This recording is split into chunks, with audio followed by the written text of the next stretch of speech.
지난 송구 영신 예배 때도 예배를 드렸고, 그리고 오늘 주보 목회 칼럼에도 썼지만 2014년 새해를 맞이하면서 하나님께서 제 마음에 주신 단어가 경건, 거룩, 연습, 훈련이라고 하는 겁니다.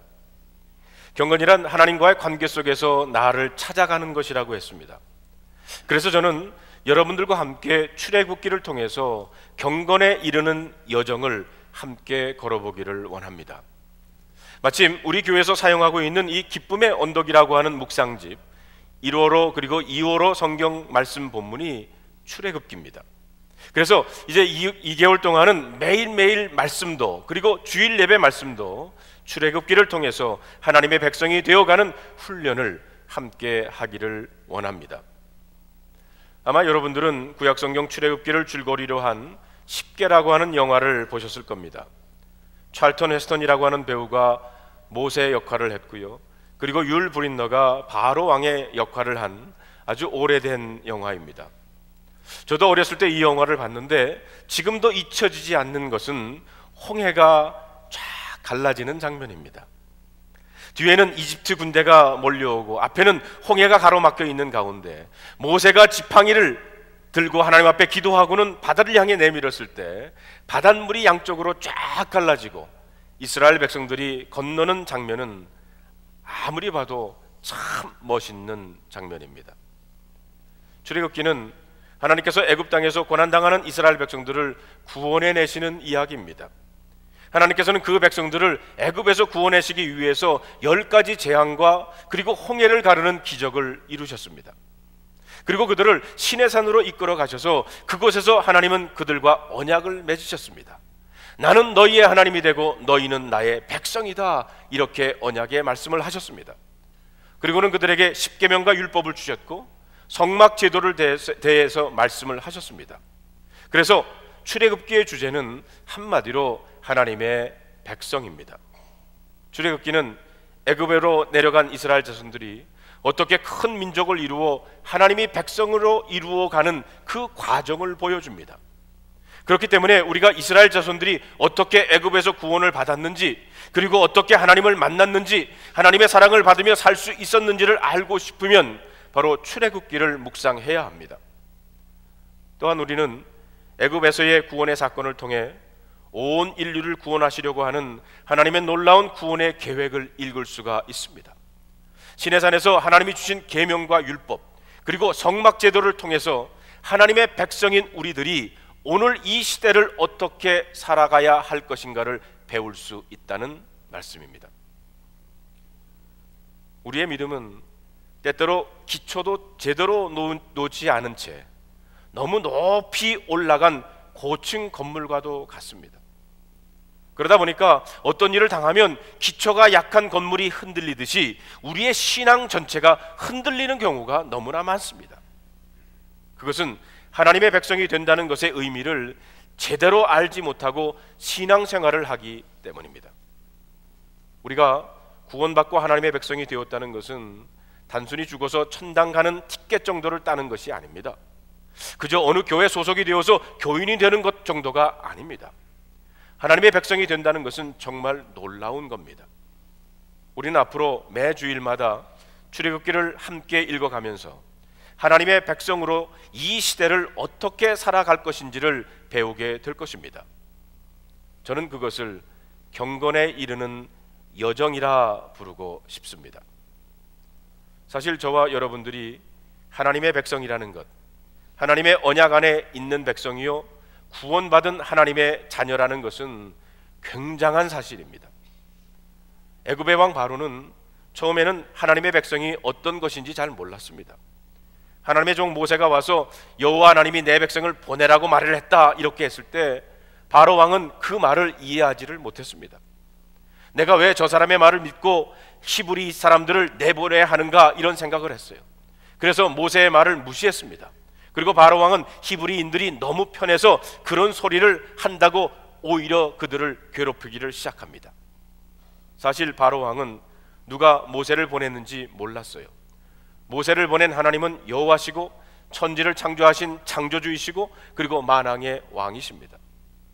결국 바로 왕은 모세 앞에 무릎을 꿇고 말았고 하나님의 백성인 이스라엘 자손들을 내보낼 수밖에는 없었습니다.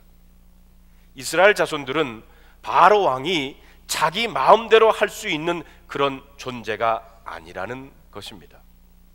그렇습니다.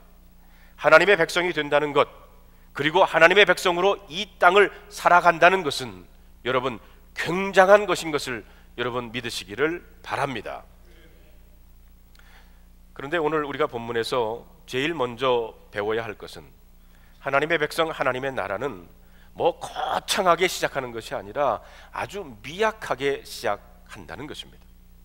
본문에 보면 처음 야곱과 함께 애굽으로 내려간 사람의 숫자가 70명에 불과했습니다. 그러나 그들은 애굽에서 놀랍게 번성을 합니다. 우리가 읽지는 않았지만 본문 7절에 보니까 이스라엘 자손은 생육하고 불어나 번성하고 매우 강하여 온 땅에 가득하게 되었다라고 했습니다. 여기에 보면 같은 의미로 사용된 단어가 5번이나 나옵니다. 생육하고 불어나 번성하고 매우 강하여 온 땅에 가득했다는 이 단어들은 그들의 숫자가 어떻게 증가했는 것을 표현하고 있습니다. 하나님의 백성들은 처음에 소수의 사람들로 시작했지만 하나님이 그들을 번성하게 했다는 것입니다. 특히 하나님께서 이스라엘 자손들을 번성하게 한 장소가 고센이라고 하는 땅입니다. 이 고센 땅은 아주 비옥한 땅이었습니다. 나일강이 이루어 놓은 삼각주 지역이었는데 이 비옥한 땅에서 이스라엘 자손들은 번성을 하게 되었습니다. 그래서 어떤 성서학자는 이 고센 땅을 가리켜서 이스라엘의 인큐베이터라고 말합니다. 그런데 여기서 우리가 분명히 알아야 할 것은 이스라엘 자손이 고센 땅에서 번성하게 된 것은 사실은 하나님의 언약이 성취된 것입니다. 저절로 번성한 것이 아니라는 것입니다. 창세기 46장에 보면은 야곱이 애굽으로 내려가는 것을 주저했을 때 하나님께서 이렇게 말씀하십니다. 나는 하나님이다. 애굽으로 내려가기를 두려워하지 말라. 내가 거기서 너로 큰 민족을 이루게 될 것이다. 이렇게 약속을 하셨습니다. 그리고 그 약속대로 하나님은 이스라엘 자손들을 큰 민족으로 되게 하십니다. 세계 역사상 어디에도 한 가족이 수십, 수백만 명의 대군이 되어서 나온 적은 없습니다. 이스라엘 자손들의 번성은 하나님의 약속이 성취되는 하나의 과정입니다. 하나님이 원하시면 얼마든지 번성할 수 있습니다.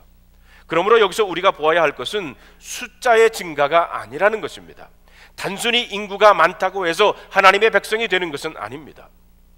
성경에 보면 하나님의 나라는 처음부터 크게 시작하지를 않았습니다. 처음에는 겨자씨와 같다고 그랬어요. 형체도 잘 보이지 않을 정도로 아주 작은 것이었습니다.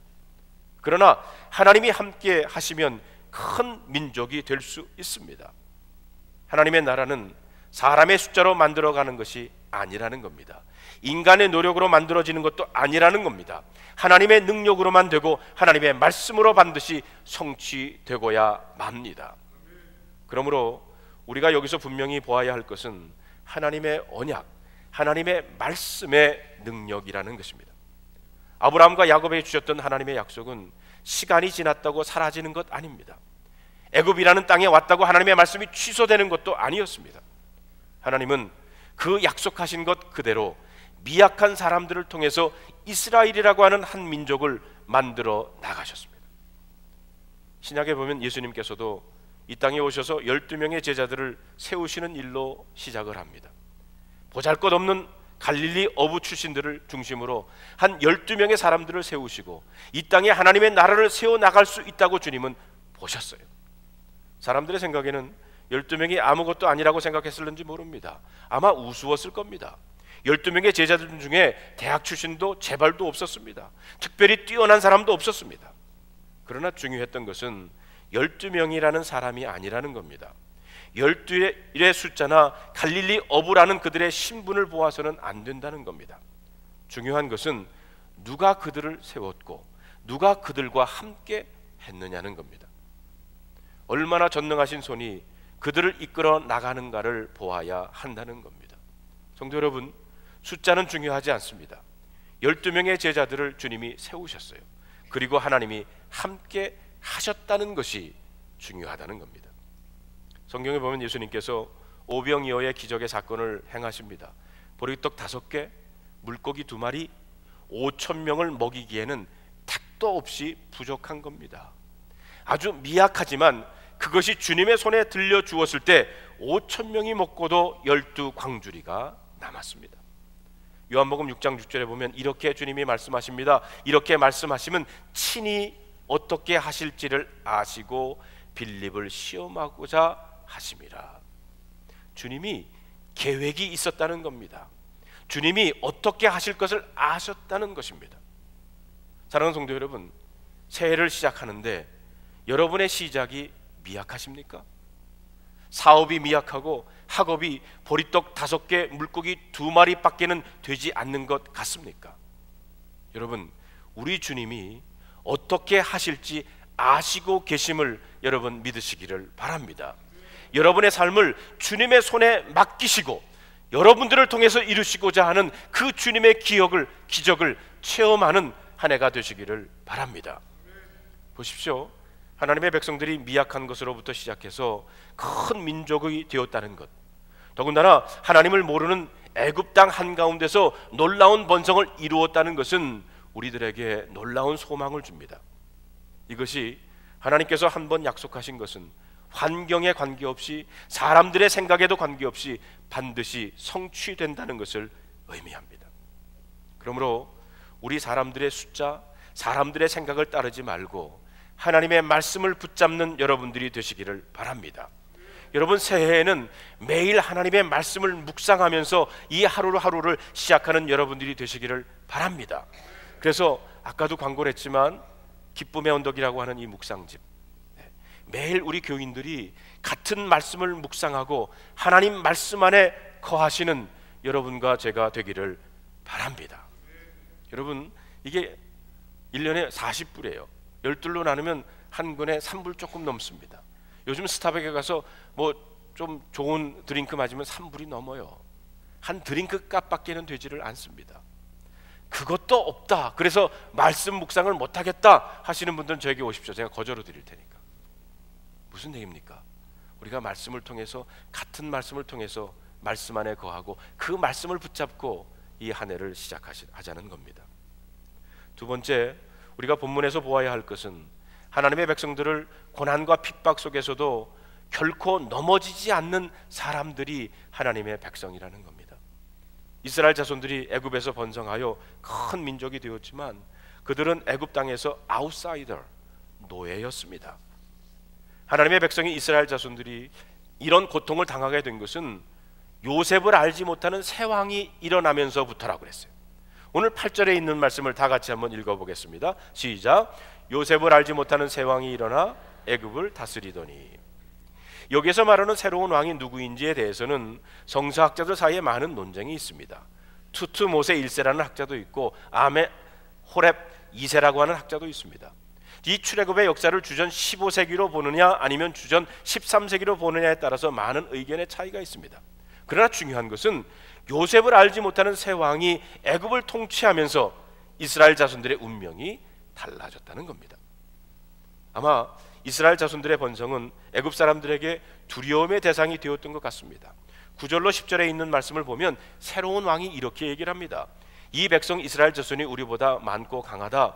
자, 우리가 그들에게 대하여 지혜롭게 하자. 두렵건대 그들이 더 많게 되면 전쟁이 일어날 때에 우리 대적과 합하여 우리와 싸우고 이 땅에서 갈까 하노라. 여러분, 이스라엘 백성들이 자기들보다 더 많고 강하다고 하는 것은 과장된 표현이라고 할 수 있습니다. 또 전쟁이 일어나면 대적과 손잡고 자기들과 싸울 것이라고 하는 것도 일종의 흑색 선전입니다. 그러나 분명한 것은 그들이 이스라엘 자손들 때문에 위협을 느낀 것은 사실이었습니다. 그래서 새로운 애굽 왕은 이스라엘 자손들의 번성을 막기 위해서 3가지 계략을 썼습니다. 하나님의 백성들이 번성하는 것을 막아보자는 겁니다. 이런 시도는 지금도 마찬가지입니다. 악한 사탄은 어떻게 해서라도 하나님의 백성들이 번성하는 것을 막으려고 합니다. 그래서 교회를 비방하고 안티 기독교인들이 일어나는 겁니다. 애굽의 바로 왕은 꼭 악한 사탄과도 같습니다. 자, 애굽의 바로 왕은 어떻게 하나님의 백성들을 괴롭혔습니까? 첫째로 이스라엘 백성들의 생활을 어렵게 만들었다는 겁니다. 11절을 보십시오. 감독들을 그들 위에 세우고 그들에게 무거운 짐을 지어 괴롭게 하여 그들에게 바로를 위하여 국고성 비돔과 람셋을 건축하게 했다고 그랬어요. 14절에 보니까 어려운 노동으로 그들의 생활을 괴롭게 하니 곧 흙 이기기와 벽돌 굽기와 농사의 여러 가지 일이라 그 시키는 일이 모두 엄했다고 그랬어요. 바로 왕은 이스라엘 자손들에게 극한 노동을 시켜가지고 인구를 줄이고 그 세력을 위축시키려고 했던 겁니다. 그런데 여러분, 이런 바로 왕의 계획은 한마디로 실패에 돌아갑니다. 왜냐하면 이스라엘 자손들은 학대를 받을수록 오히려 더욱더 번성해졌다고 그랬어요. 12절에 있는 말씀을 다 같이 한번 읽어보겠습니다. 시작. 그러나 학대를 받을수록 더욱 번성하여 퍼져 나가니 애굽 사람이 이스라엘 자손으로 말미암아 근심하여. 저는 이 말씀이 정말 신이 납니다. 학대를 받을수록 더욱더 번성하는 것, 여러분, 이것이 바로 하나님의 백성인 줄로 믿습니다. 바로 왕은 도저히 이해할 수가 없어요. 아무리 고된 일을 시켜도 이스라엘 자손의 숫자는 더 늘어났고 학대를 하면 할수록 더 번성하고 강해졌습니다. 그렇습니다. 하나님의 백성들은 고난 때문에 절대로 망하지 않습니다. 사탄의 음모는 성공할 수 없는 음모입니다. 전능하신 하나님이 함께 하시는 것은 그 어떤 것보다 강한 줄로 믿습니다. 그렇기 때문에 어떤 억압 속에서도 이스라엘 자손은 더욱더 번성했고요, 그렇기 때문에 어떤 어려움 속에서도 하나님의 백성은 더욱더 강해질 줄로 믿습니다. 자, 그러자 바로는 두 번째 계략을 사용합니다. 히브리 산파들에게 은밀히 명령을 내려서 이스라엘 여인들이 아기를 낳을 때 지켜보다가 아들을 낳으면 죽이라고 명령을 합니다.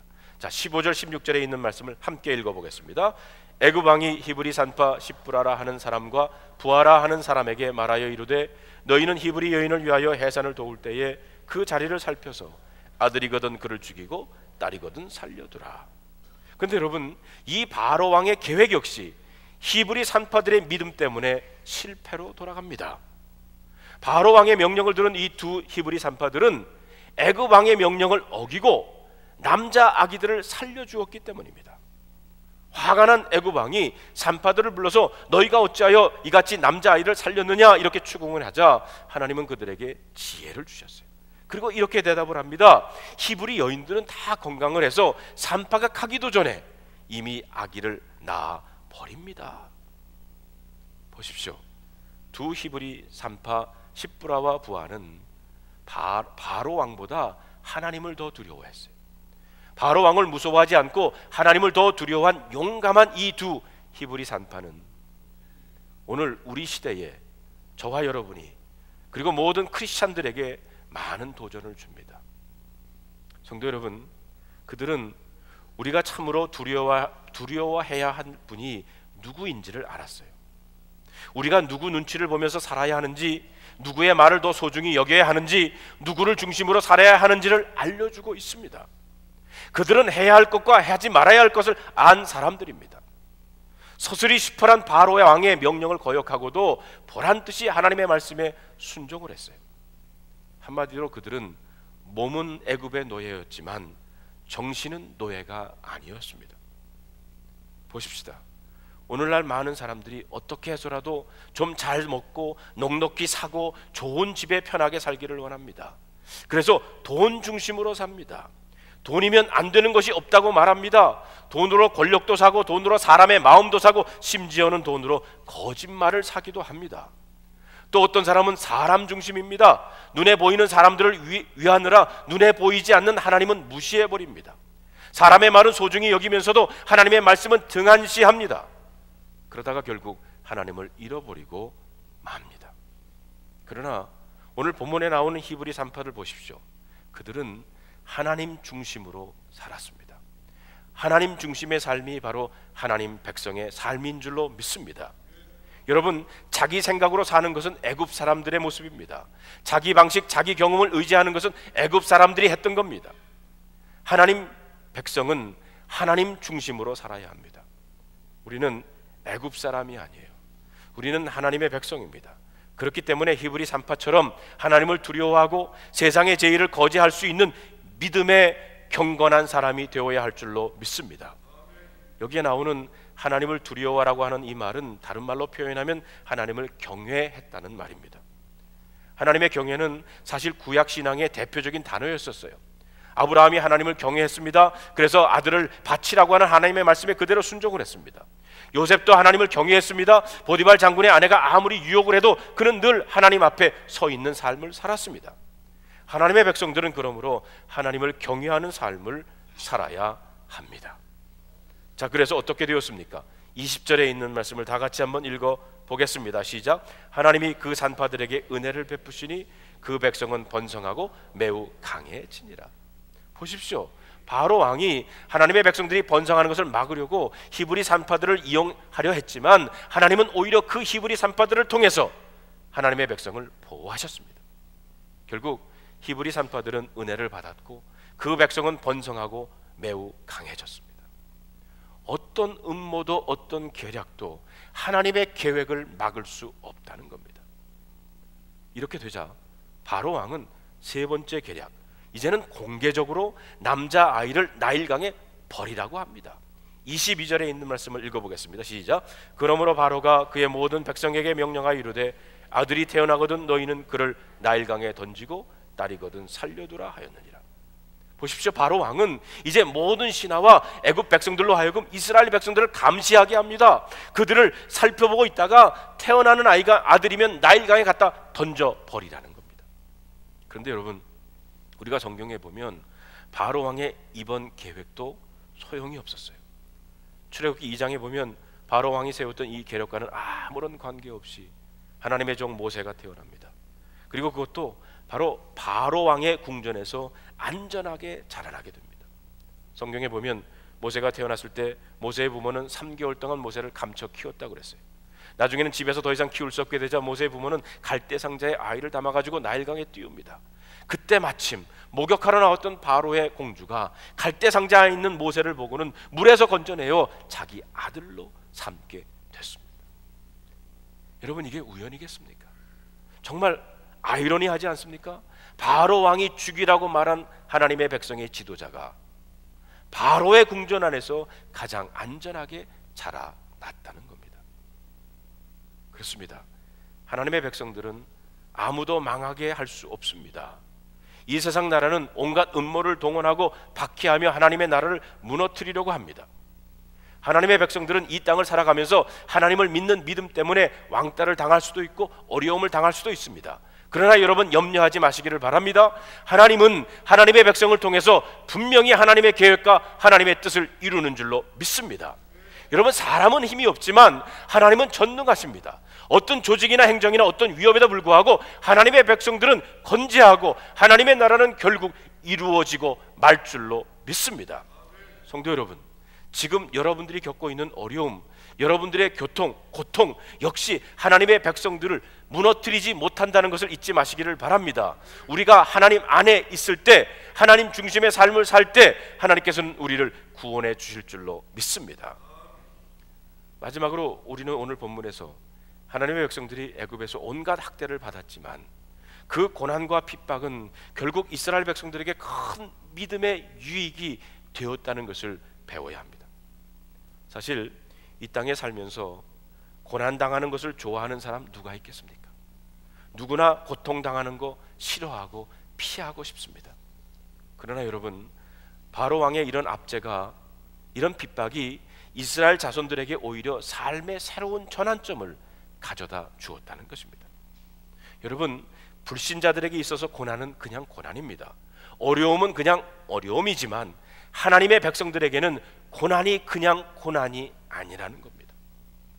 성도들의 고난 속에는 하나님의 뜻이, 분명한 하나님의 계획이 있습니다. 우리가 이 사실을 알아야 세상을 이길 수가 있습니다. 그렇다면 이스라엘 자손들의 고난에는 어떤 하나님의 뜻이 있었습니까? 제가 볼 때 이스라엘 자손들이 애굽에서 당한 온갖 학대는 오히려 가나안 땅을 열망하게 하는 계기가 되었습니다. 왜 하나님은 당신의 백성들이 애굽 땅에서 고통당하는 것을 그냥 허용하셨습니까? 이렇게 생각해 보시길 바랍니다. 만약 이스라엘 백성들이 애굽 땅에서 계속 번성하기만 했다면 하나님의 약속의 땅 가나안을 생각했겠습니까? 아마 애굽 땅에서의 고난이 없었다 그러면 자진해서 애굽을 나올 자가 한 명도 없었을 겁니다. 지금 잘 살고 있는데 목숨을 걸고 애굽을 탈출해서 아무것도 없는 누가 그 광야로 나가겠습니까? 그러나 바로 왕이 그들을 학대하고 무거운 짐을 지우고 괴롭게 하자 이스라엘 자손들은 하나님이 약속하신 저 가나안 땅을 열망하게 되었던 겁니다.